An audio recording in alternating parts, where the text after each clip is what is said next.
So it's clear our hospital and healthcare workers are under immense pressure, and today we've got a clearer idea of how they're coping.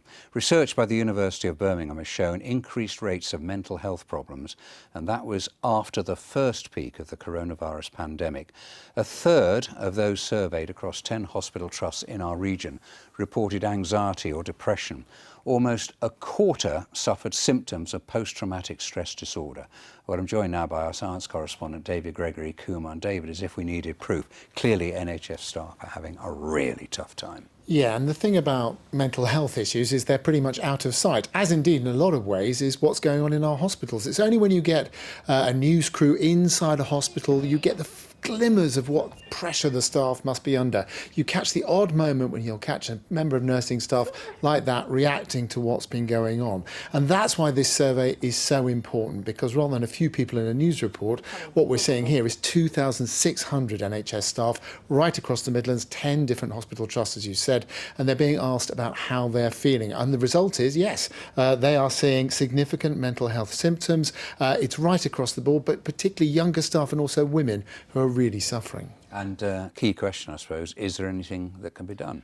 Well, I think something needs to be done, and that's the hope, because not only is this a problem now, we're storing up a mental health problem for our NHS staff in the future as well. So that's what I put to the authors of the report. Once we get over the waves of COVID that we're currently having, there will be a significant problem with mental ill health in the healthcare worker population. It's going to lead to sickness, and we need to take steps now to improve the provision we have for healthcare workers in order to try and get them back to work quicker, to try and reassure them that they are valued and that their needs will be taken seriously.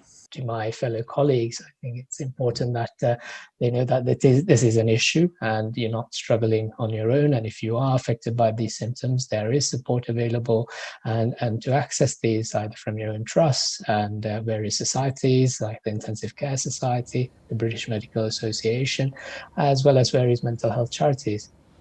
And interestingly, the survey reveals it's not just mental health that is an issue here. A third of the people in the survey have also actually had COVID-19 themselves. So it's a mental and physical problem our NHS staff are facing. And latest data has been released, what, in the last hour? Yeah, how are things looking out there? Well, overall, the infection rate is dropping everywhere, which is good, apart from Malvern Hills, and also it's standing still in Redditch, which is a bit of a worry. We'll keep an eye on that. If we look at the infection rate overall for the whole of the West Midlands, it's clearly come down from the peak a few days ago, but is it starting to plateau, or is it sort of waving around a bit? That's a bit of a worry. If we look at the death figures as well, we can see maybe that's better news. I've stared at that little red dot at the end. Is that a plateau? Is it starting to go down? We will find out more, I think, by tomorrow and later in the week. Yeah, let's be positive, eh? David, thank you.